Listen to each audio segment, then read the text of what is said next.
Hello, everybody. Welcome to a new episode of the Dissenter. I'm your host, Ricardo Lopes, as always, and today I'm joined by Dr. Elliott Sober. He is Hans Reichenbach Professor and William F. Vilas Research Professor in the Department of Philosophy at the University of Wisconsin-Madison. Dr. Sober is noted for his work in philosophy of biology and general philosophy of science. He is the author of books like Philosophy of Biology, Unto Others, The Evolution and Psychology of Unselfish Behavior, and The Design Argument. So, Dr. Sober, thank you a lot for taking the time to come on the show. It's a real pleasure to have you on. I'm happy to be on the show with you.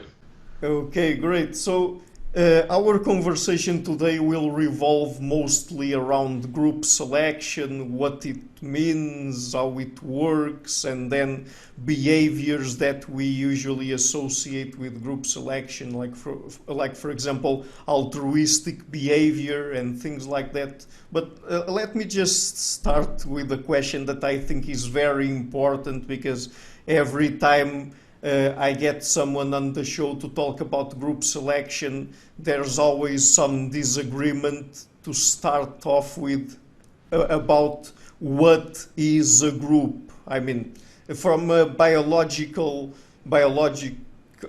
from an evolutionary perspective, let's put it that way, what would be a group? Okay.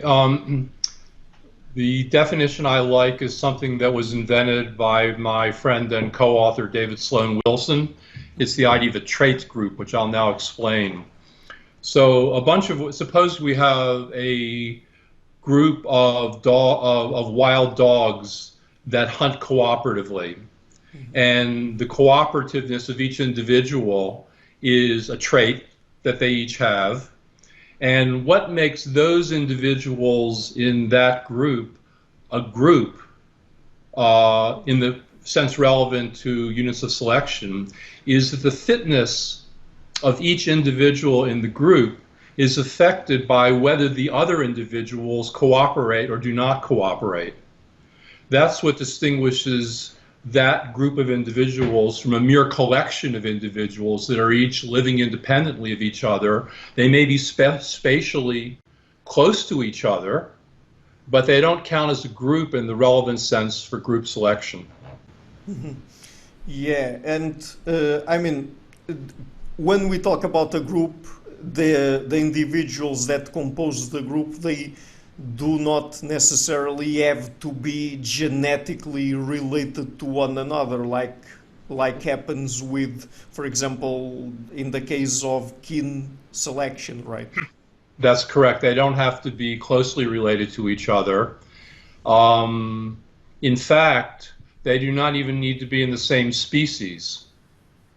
So this is not what I'll now describe is not the usual understanding of what group selection is all about. Group selection is traditionally understood as the process in which groups of conspecific individuals in the same species, compete with other groups of individuals in the same species. That's the usual format. But the framework I'm talking about also applies to groups that are themselves multi-species communities. So consider the relationship between you and the microbiome that's inside your gut. There are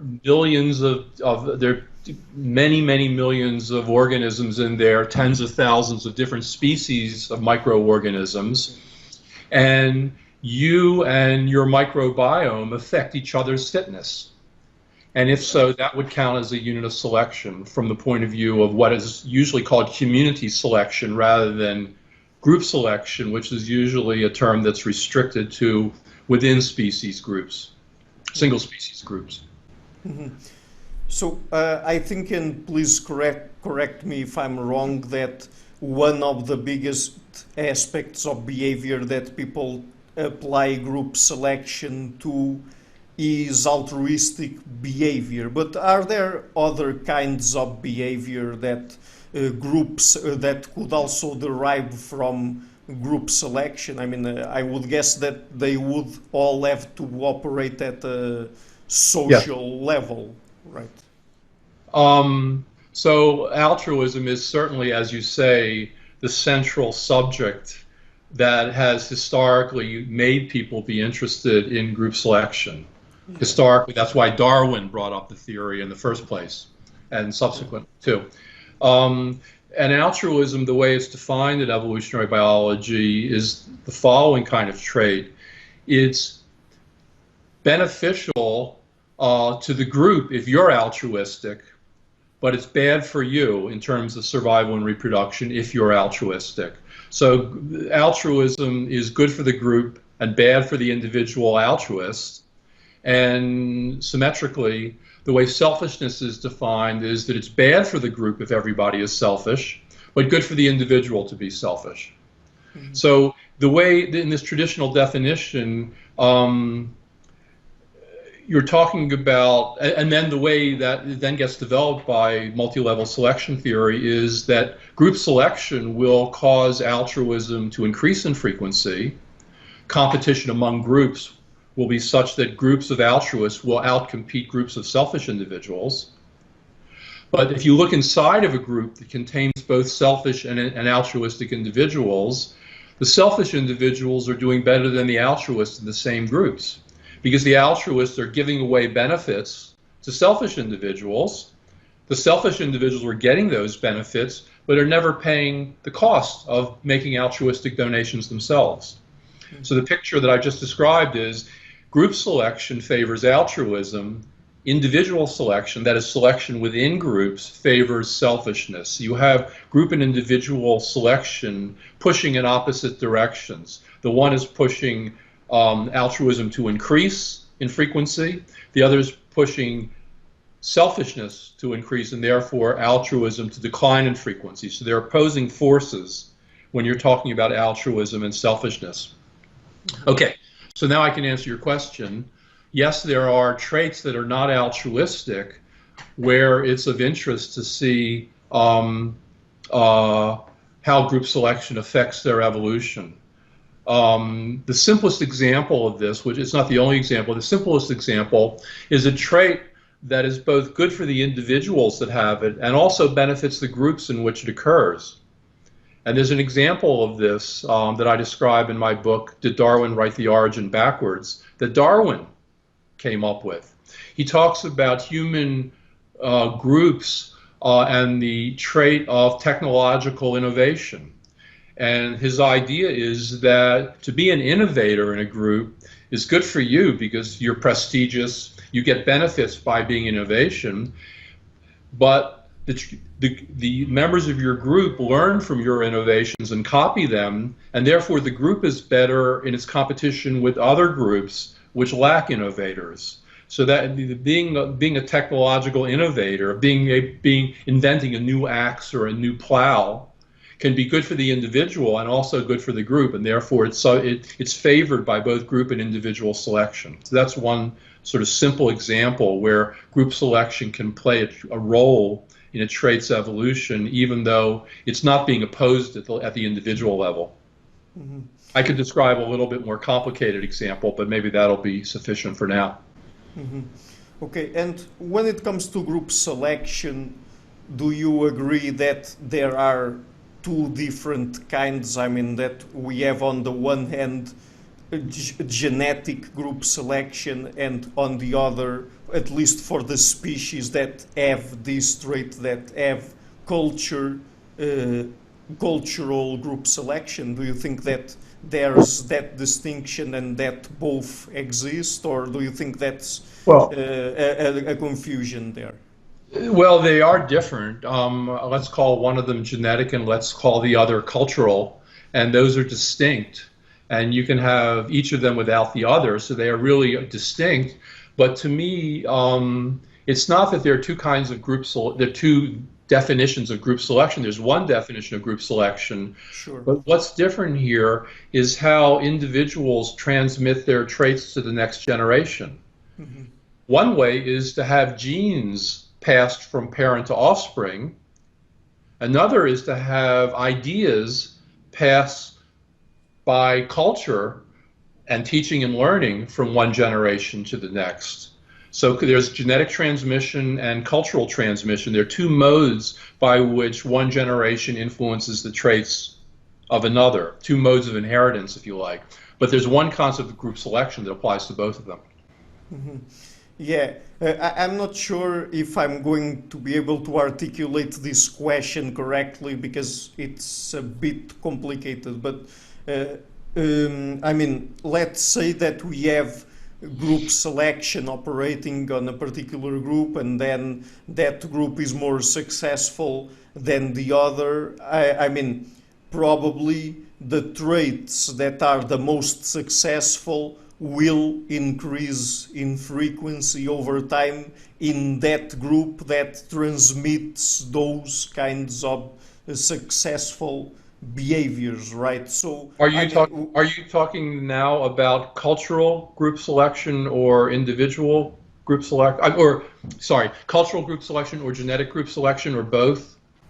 I was talking more about genetic group selection because Okay. let me just see if I can take my thinking until the end. So I was trying to ask if so within the same group there's variation between individuals, right? But then probably there is a higher percentage of individuals that perform a certain kind of behavior, and a minority of them that do other things, let's say. But over time, because the majority are more successful, little by little, that behavior increases in frequency. So that means that, for example, if we are talking about a trait that is transmitted to the individuals culturally, then it also has an effect at the genetic level, and so it also affects genetic evolution, right? Um, I'm not the sure fact that the if I'm fact being that a clear or not. trait is favored by selection helps individuals to survive and reproduce. That does not entail that the trait has a genetic basis. So think of cultural traits, which are, think of two groups of people. Some groups are good cooperators. Some individuals are good cooperators. Other individuals are selfish. Um, and the way these two behaviors are transmitted to the next generation is not that there's a gene for altruism and a gene for selfishness. Suppose parents just teach their children to be like themselves, so that my children, if I'm altruistic, will also be altruistic, and if I'm selfish, my children will be selfish. That's enough to get the trait to change in frequency depending upon which of the two traits is favored by selection. Okay, so you don't need it's not true that if there's cultural group selection that there must be some sort of genetic basis for it. That does not need to be there at all. There's one other detail that I think I should mention also. If you're talking about so if you have two traits and one is fitter than the other in a group, then unless you tell me something more about the story, then the prediction is that the fitter trait will increase in frequency. Yeah. But by that definition, altruism is less fit than selfishness within groups. So if all you had going on was a single group, isolated group, with some altruistic and some selfish individuals, then your expectation is that selfishness is going to go to 100% and altruism will go to 0.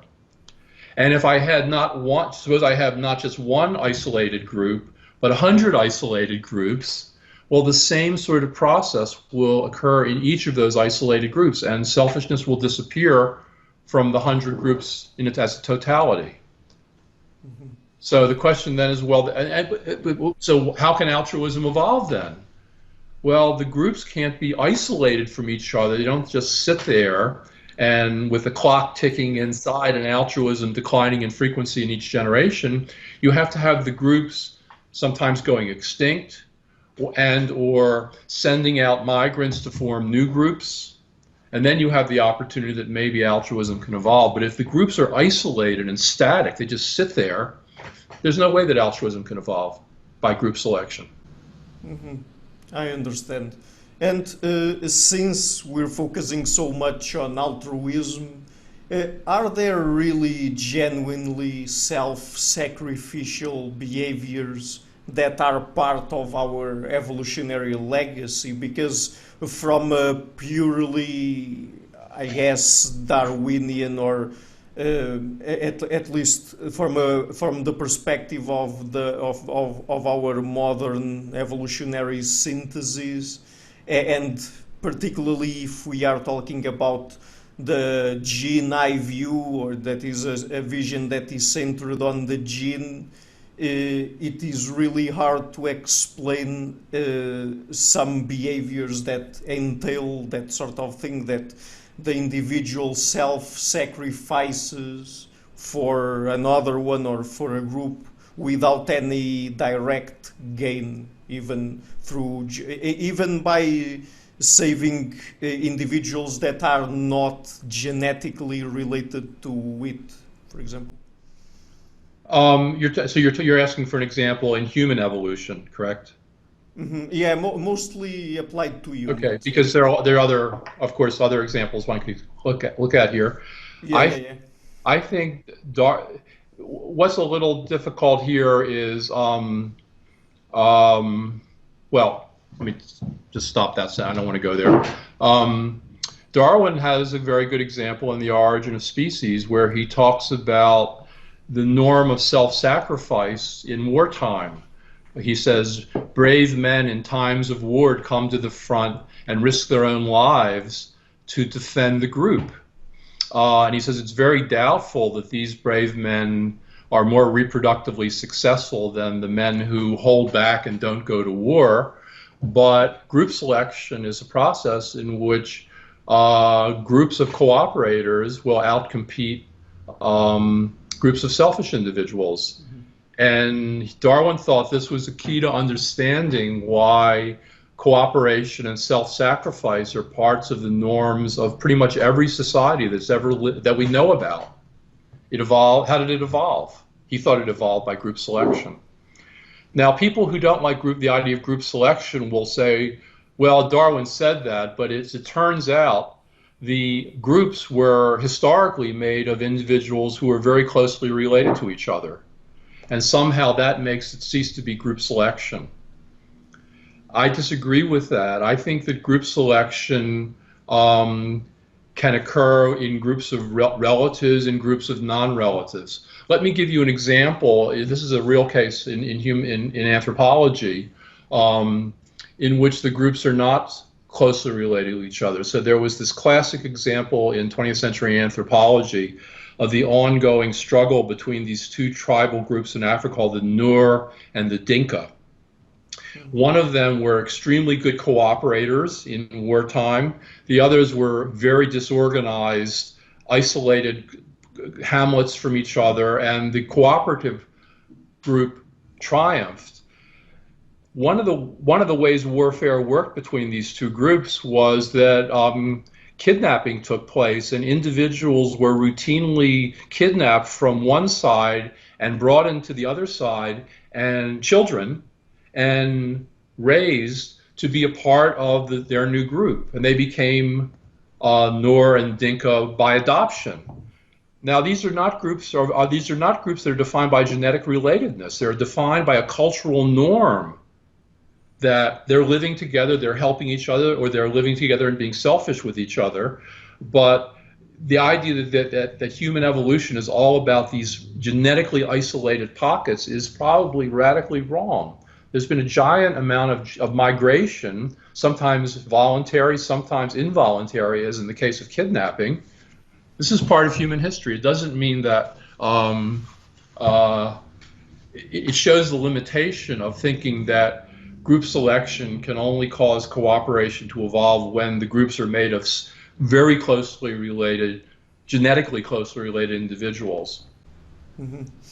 And when we talk about these traits that might have evolved through some group selection process, can we call them adaptations? I mean, are there adaptations at a group level, or do we only get them at an individual level, and then those Yeah. traits we can call them, I mean, another thing, and what would that be?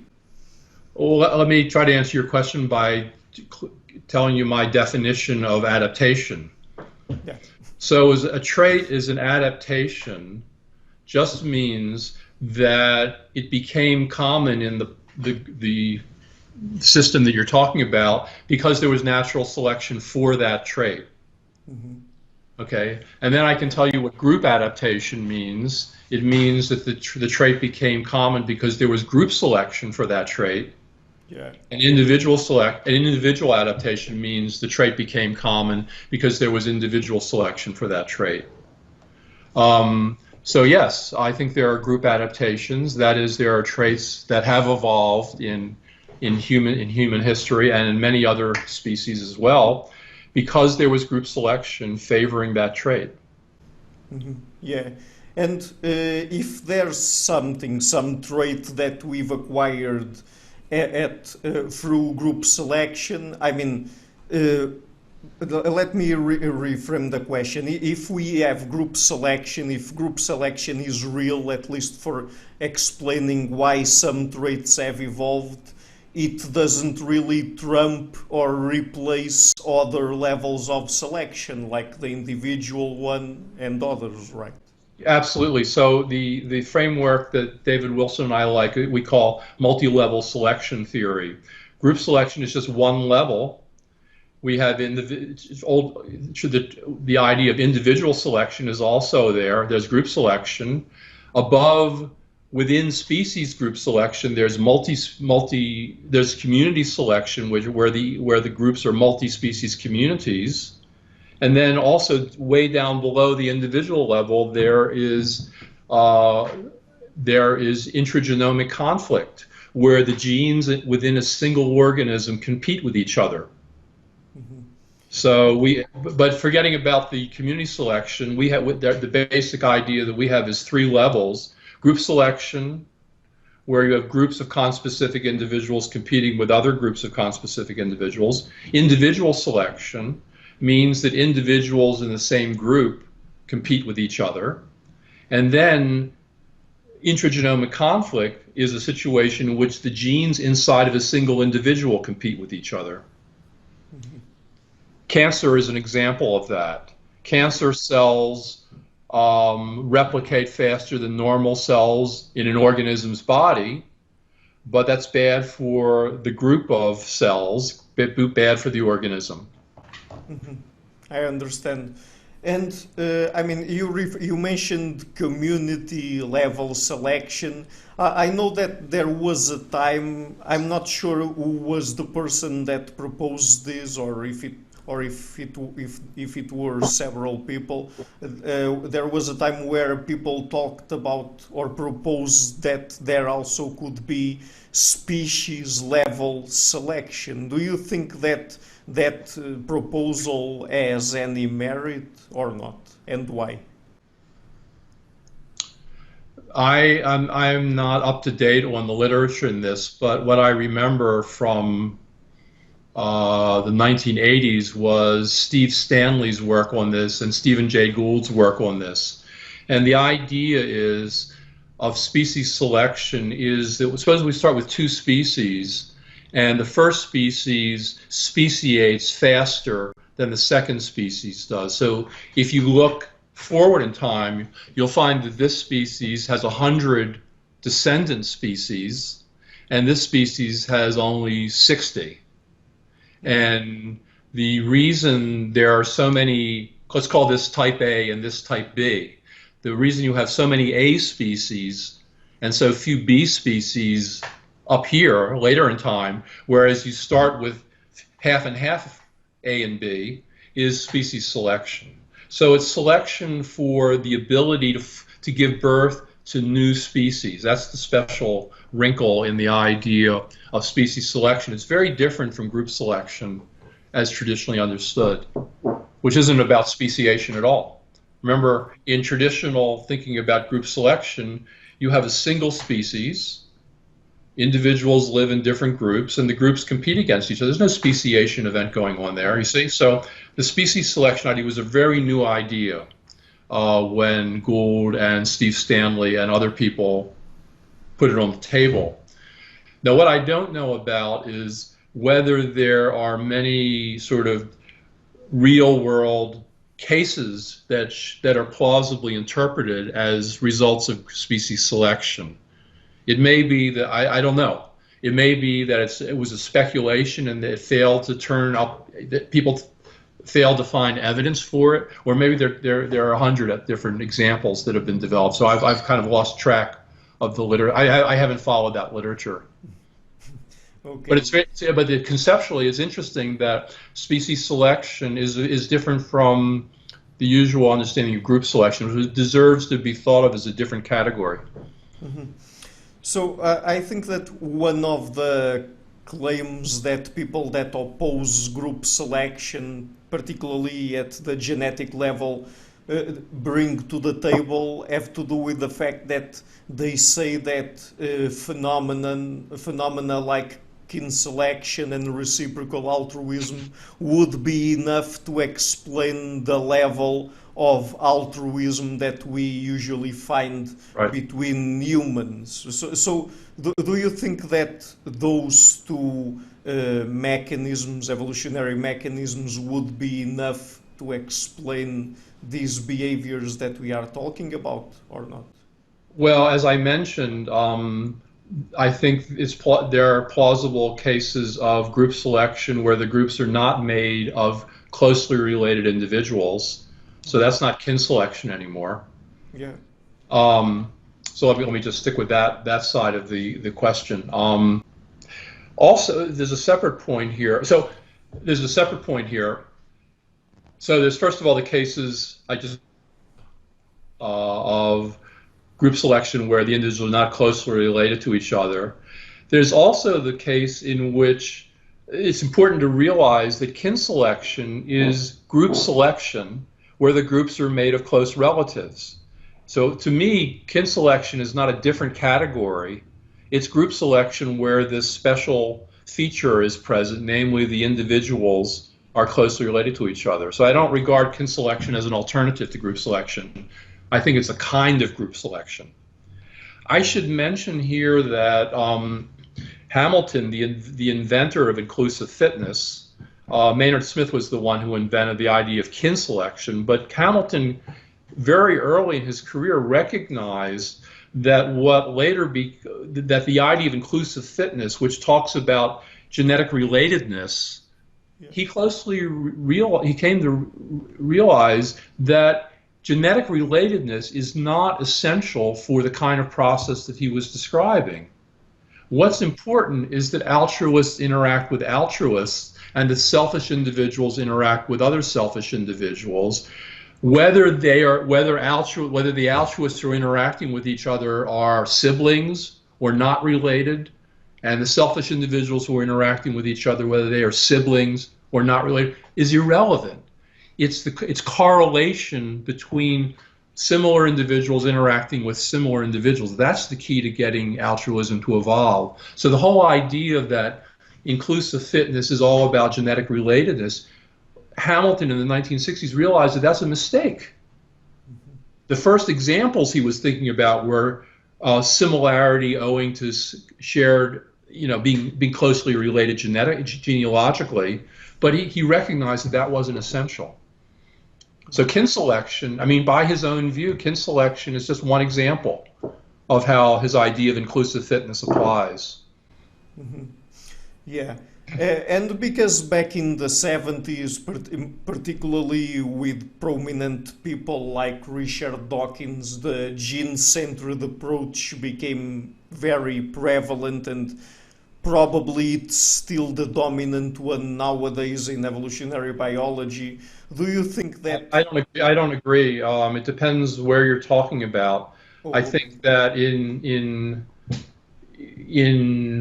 Britain, I think the influence of Hamilton and Maynard Smith, uh, and with Dawkins as a popularizer of that, it's still true that there's a lot of anti-group selection sentiment. mhm. In North America, I don't think that's true. I think that there are lots of people who are open to the idea of group selection. They don't think group selection explains everything. I don't think that. But the idea that it's not a stupid, destructive idea is it's just one among several possible mechanisms that ought to be in the biologist's toolkit. I think that's a very common attitude in a lot of the world. Um, so it's more mixed. The situation, and I think in the United States and many other countries, is more mixed in terms of sentiment. But Britain is where, Dawkins had his influence.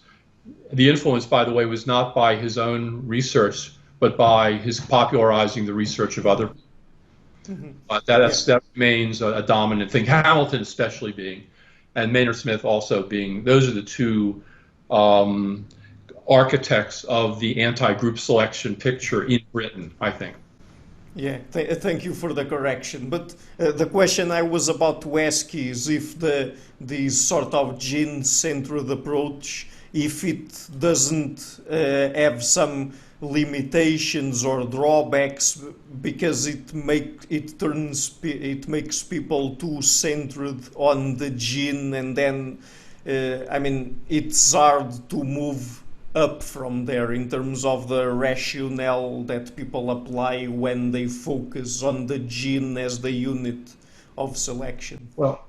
Well, yes. I mean, if you think that all of evolution is about genetic transmission, um, that's a limited view. We talked already about cultural evolution. Um,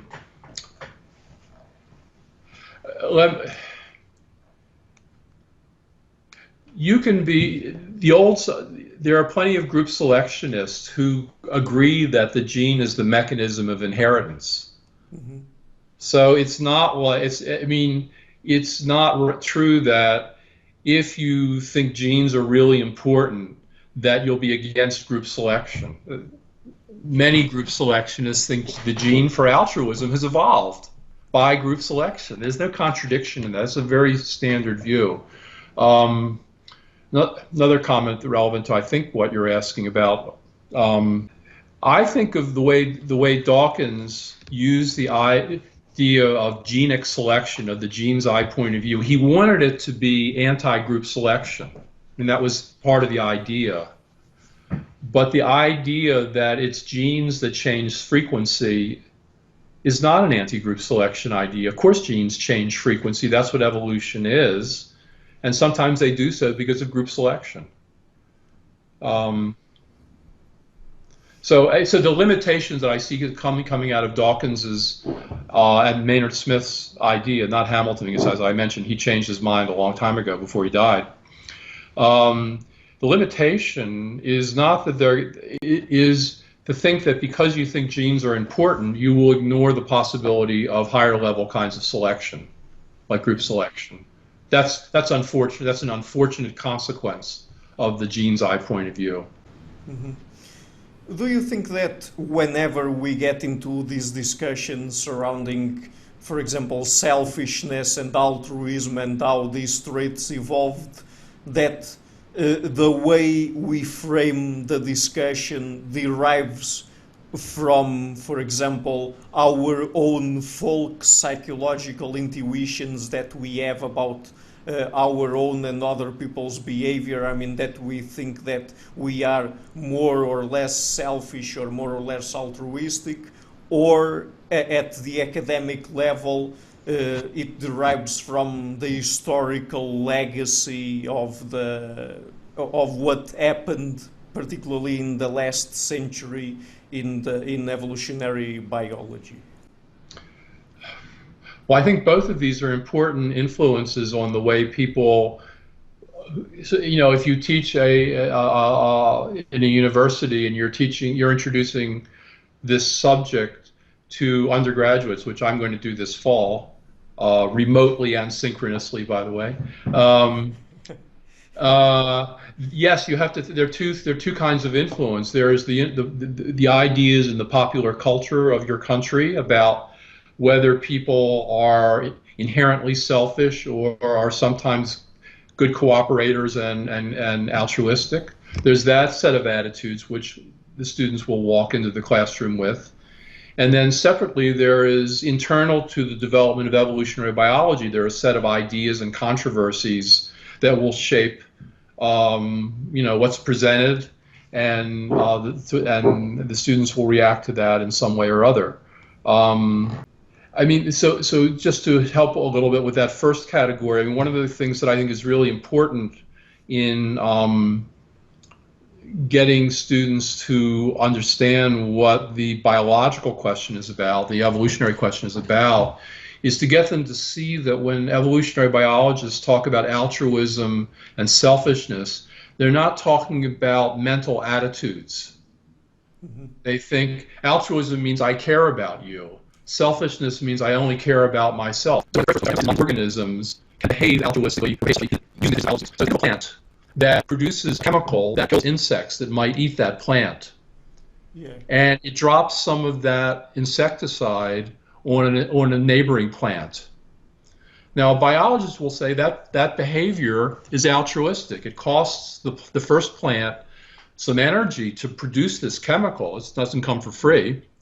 And it's benefiting its neighbor by dropping some of the insecticide on the neighbor. So that will count as an altruistic characteristic. And it's no part of this idea that the first plant cares about its neighbor. It doesn't even have a mind. Think of the plants as mindless organisms.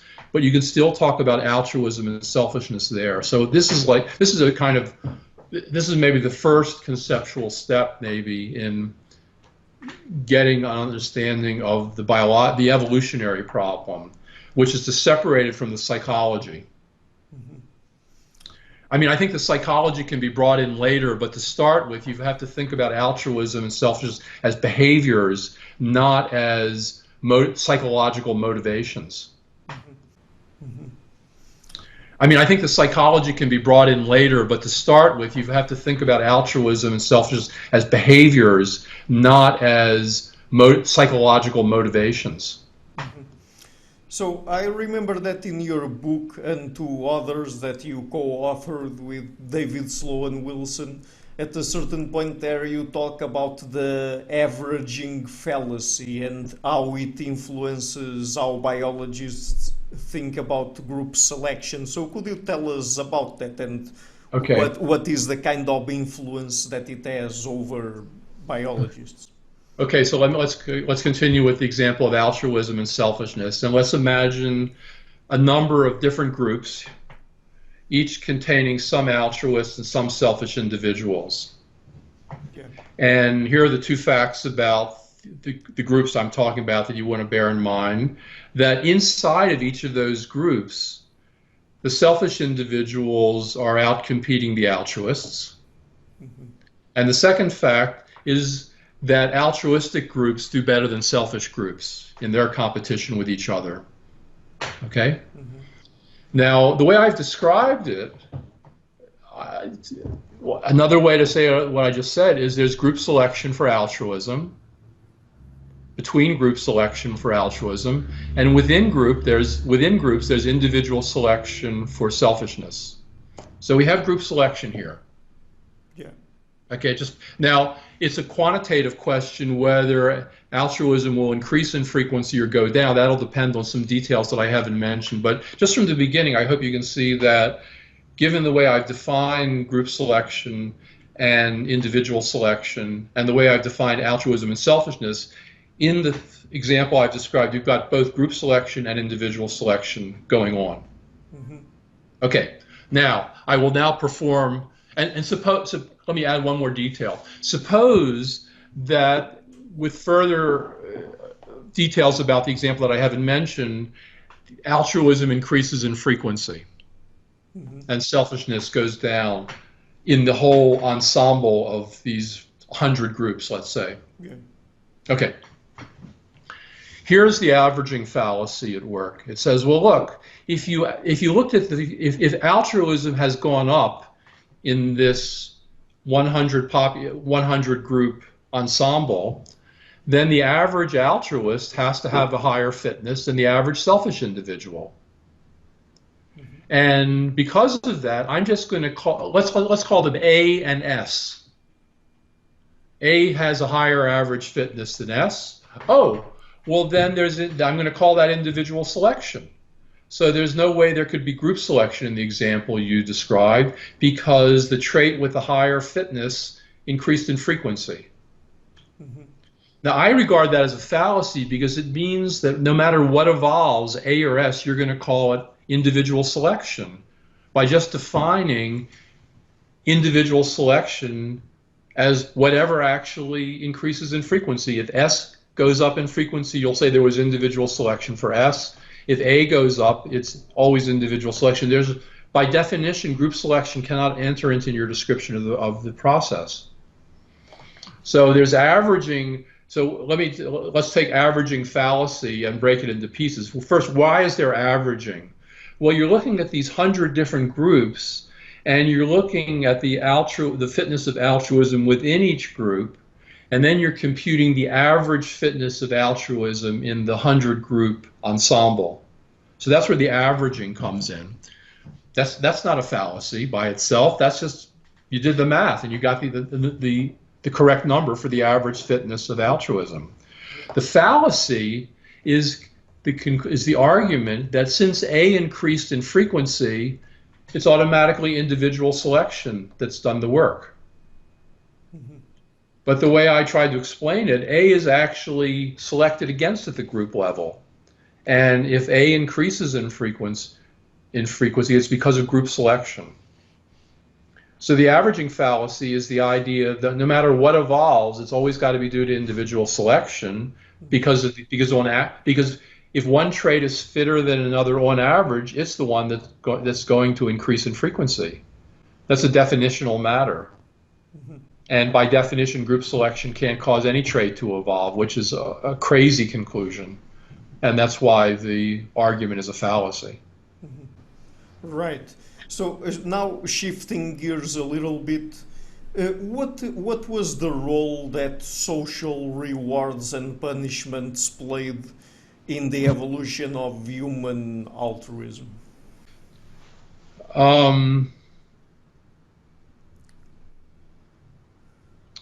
I can describe a theoretical idea. I don't feel like I'm in a position to tell you to answer the question you really asked, which is how important was this in the overall contours of human evolution? I mean, let me just talk about the conceptual thing. Yeah. So we often think of punishing others as not altruistic at all because you're not being nice to the individual you're punishing, you're hurting them rather than helping them. So from that point of view, the fact that in many, in lots of societies, possibly all societies, some individuals punish other individuals, you think, well, that's not an example of altruism. You shouldn't think about group selection here. It's, well, what are you doing? This is all pure selfishness behavior. That's what punishment is. But here's the important idea. Suppose you have an antisocial individual who is punished by one individual, and the punishing causes that individual to stop performing the behavior or to perform that antisocial behavior less. Now, the person doing the punishing has incurred a cost by punishing the antisocial individual, and all the other individuals in the group get a benefit by that individual being the bad guy, so to speak. So that's why in this literature people talk about altruistic punishment. And that seems like a contradiction. It's like a crazy idea because how can something be both punishing and altruistic? The answer is you're punishing the antisocial individual and you're benefiting not that individual, but the rest of the group. Yeah. So that's how punishment has become a subject in group selection thinking. as a possible place where group selection might have occurred in human societies, possibly in other species also. And what's interesting about a lot of altruistic punishing is that it does not involve a giant cost to the punishing individual. So we often, when we think about altruism, we often think of extremely costly things like, you know, I sacrifice my life to save your life. I mean, that's a big cost that I've paid to help you out and maybe other people. And you start with that kind of vivid example of altruism, and you think, well, how's that going to evolve? Okay, let's put that to one side. Here's a kind of altruistic behavior that is very low in cost to the individual. So suppose you live in a society where antisocial individuals are shunned by others. Do you know what the word shun means? It means ignored. That you don't interact with those individuals. The people who shun the antisocial individual are often going to pay a very modest price. They're not going to sacrifice their life.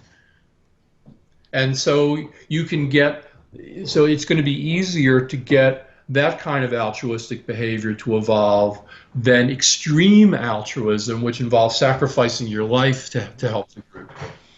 So that punishment is a way in which less costly altruistic behaviors can sometimes evolve. Mm-hmm.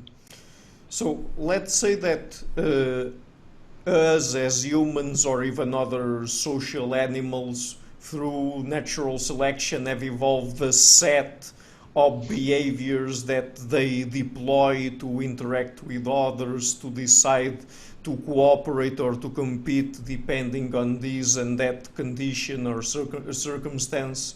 With that set in place, how do we move from those kinds of intuitions, let's say, up to social norms?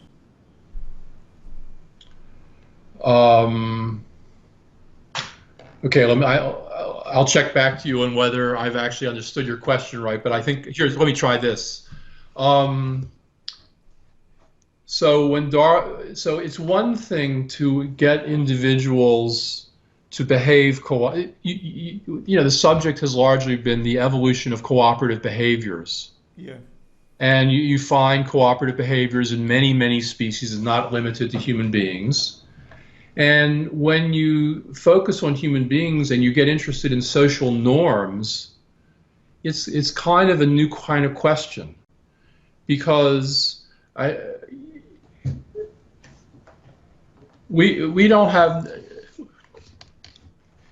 you don't need social norms to enforce the kinds of behaviors that people very naturally are going to do anyhow. Yeah. I mean, we don't need laws to say, don't stick a nail in your head, because people are not inclined to do that very much.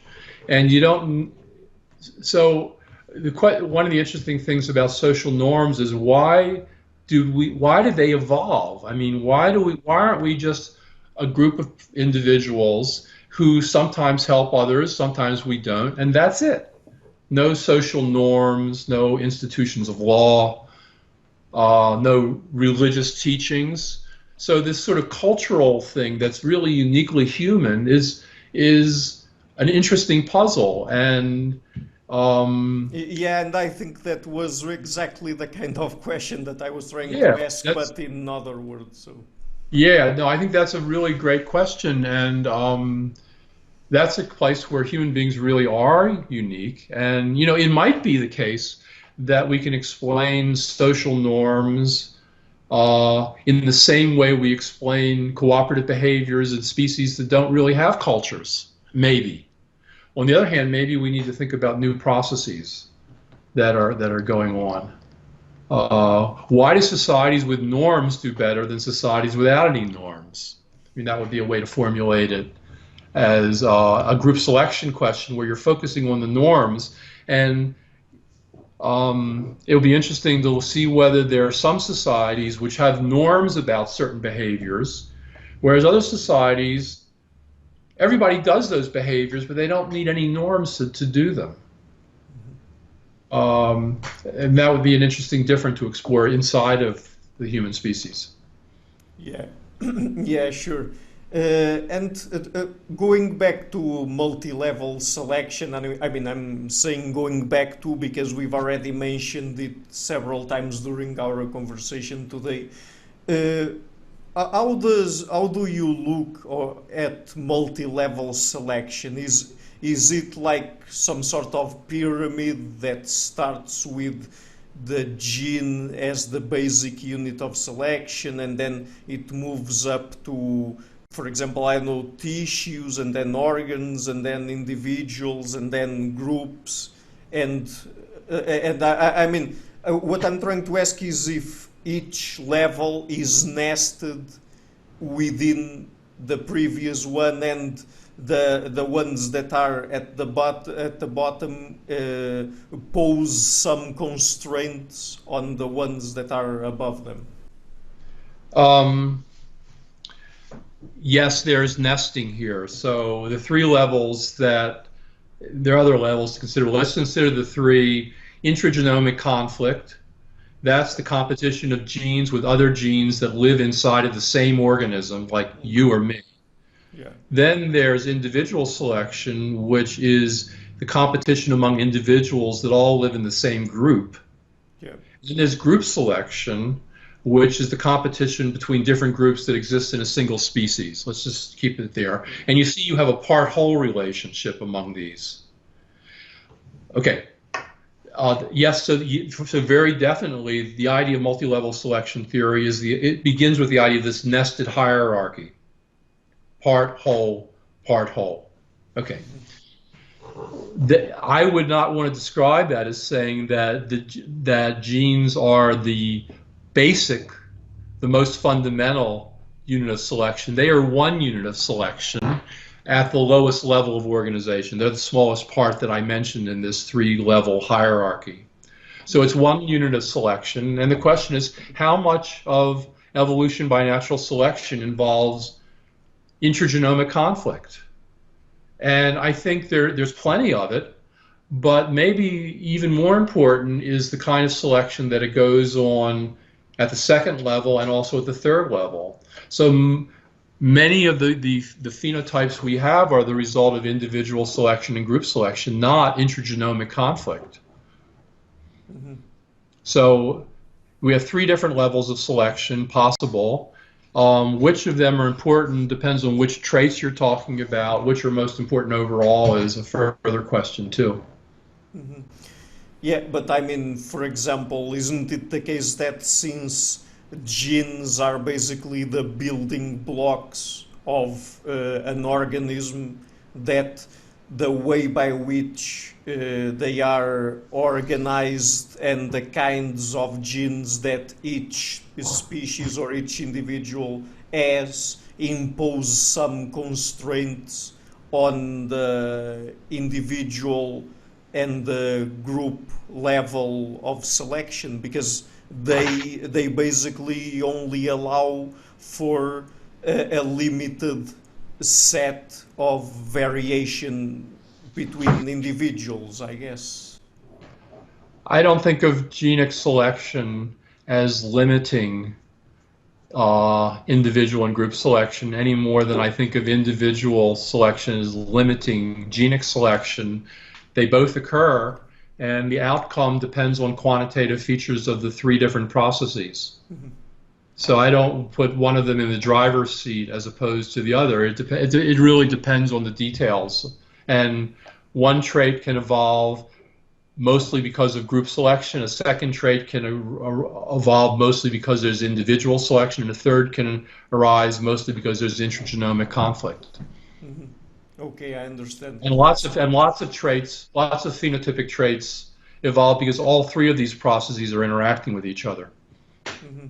Okay, so let me just ask you about one last topic. So many people nowadays are talking about the extended evolutionary synthesis, that is, to add some aspects of evolution that have been neglected in the modern evolutionary synthesis in evolutionary biology. And people talk, for example, about language and symbolism, about epigenetics and cultural evolution even. So, I mean, what's your take on this issue? Do you think that we would really need an extended evolutionary synthesis to account for all of these other processes that people have been putting aside a little bit since the development of the modern evolutionary Yeah. synthesis, I, or not?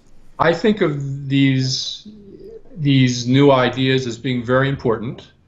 I regard them as adding to what we already had, not replacing it.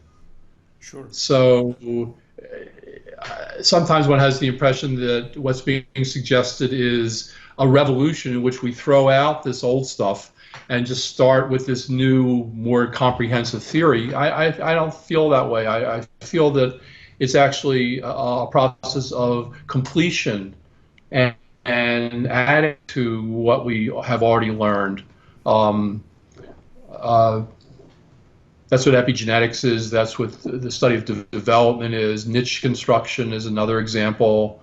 These are all very important biological questions, and they help us have a more complete picture of how evolution works. More power to them.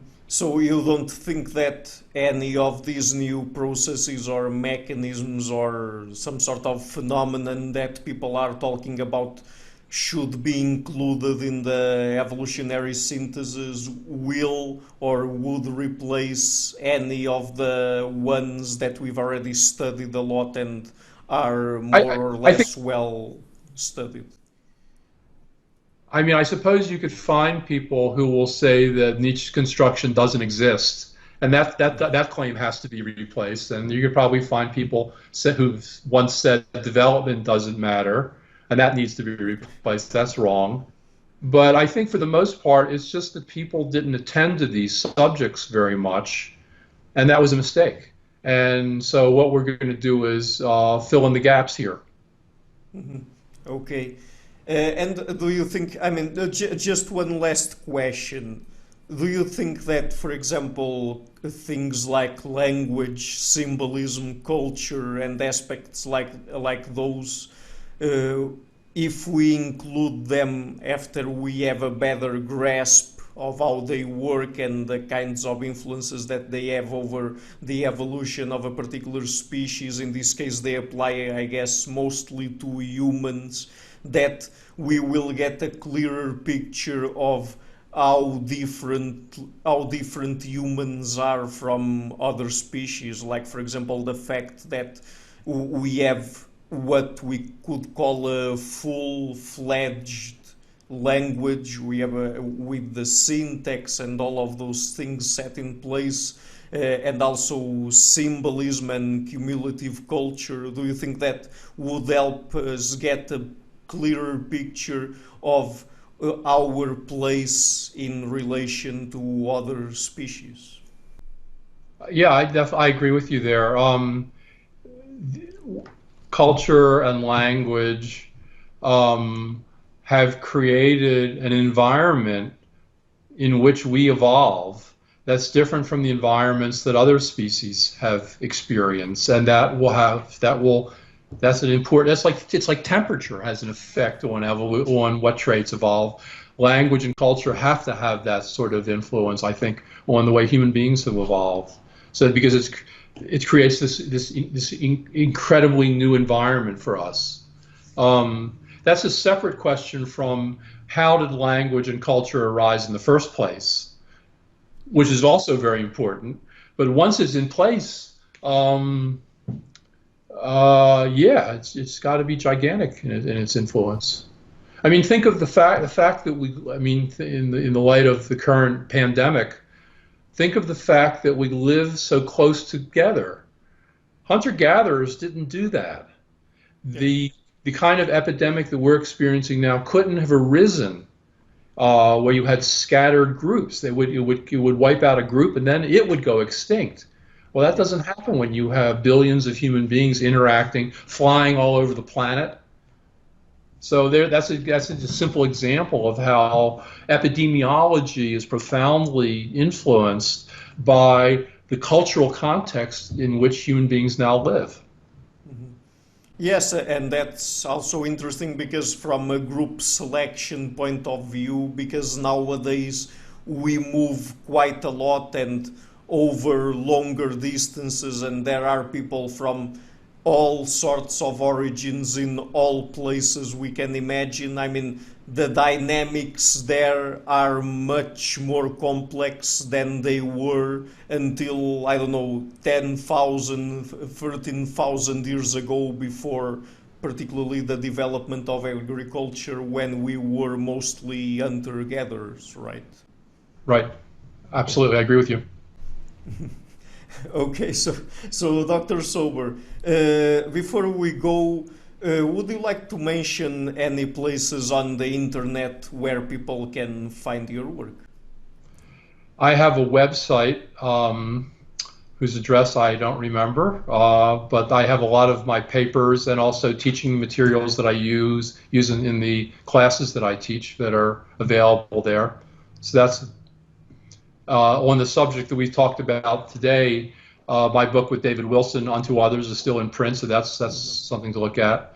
One thing that I think I did not mention this. I have a smaller book about Darwin called Did Darwin Write the Origin Backwards? That talks about Darwin's views about group selection, which I think is interesting, partly because people who have been against group selection, since they regarded Darwin as a saint, they had to show that he really didn't believe in group selection. This is not true. Yeah, it's always fun to follow those historical, I mean, those fights between some very big names in the history of evolutionary biology, right? And even nowadays, because these are very, very complex topics to talk about and to try to figure out, right? So, and Dr. Sober, thank you again for taking the time to come on the show, and it was a really fun conversation, so thank you again. You're welcome, Ricardo. I enjoyed our conversation.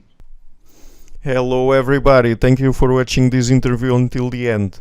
As you might have noticed, I've started this channel back in February 2018 and have been putting out regular interviews with academics and intellectuals from a variety of fields. And to keep the channel sustainable, I would like to ask you to please visit my Patreon page and to consider making a pledge there. And I also have links to PayPal in the description box of the interview. Otherwise, and if you like what I'm doing, please share it, leave a like and hit the subscription button. I would also like to give a huge thank you to my patrons and main supporters, Karen Litska and Blanchett, Perga Larsen, Lau Guerrero, Francis Ford, Hans Frederick Sunda, Ricardo Vladimiro, Greg Healy, Adam Castle, Olaf Alex, Jonathan Wiesel, David Diaz, Anian Kata, Jacob Klinkby, Matthew Whittingbird, Arno Wolf, Tim Hollacy, Enric Alenius, John Connors, Paulina Barron, Philip Force Connolly, Jerry Mueller, Herbert Gintis, Rutger Voss, Bo Weingard, Rebecca Newberger Goldstein, Dan Demetri, Robert Windeger, Rui Inácio, Arthur Coe, Marco Neves, Max Bailby, Colin Holbrook, Susan Pinker, Thomas Trumbull, Bernardo Seixas, Pablo Santurbano, Simon Columbus, Jorge Espinha, Phil Kavanagh, Corey Clark, Mark Blythe, Roberto Inguanzo, Michael Stormir, Eric Neumann, Samuel Andreev, Tiago Nunes, Bernard Hugney, Alexander Dunbauer, Omari Hickson, Felicia Stevens, Fergal Cusson, Evan Bodrenko, Hal Herzog, Nuno Machado, Don Ross, João Alves da Silva, Jonathan Leibrant, Oslem Bullet, Nathan Nguyen, Stanton T, Samuel Correa, Eric Hines, Mark Smith, J.W., João Eira, Tom Hummel, Sardus France, David Sloan Wilson, and Yacila Deza Araújo. My producers, Isar Weber, Jim Frank, Lucas Stafiniak, Dr. Ian Gilligan, Sergio Quadriano, Luís Caetano, Matthew Lavender, Tom Van Egdam, Curtis Dixon, João Linhares, Benedict Mueller, Vega Guidi, and my executive producers, Michel Rugieski, Rosie, and James Pratt. Thank you for all.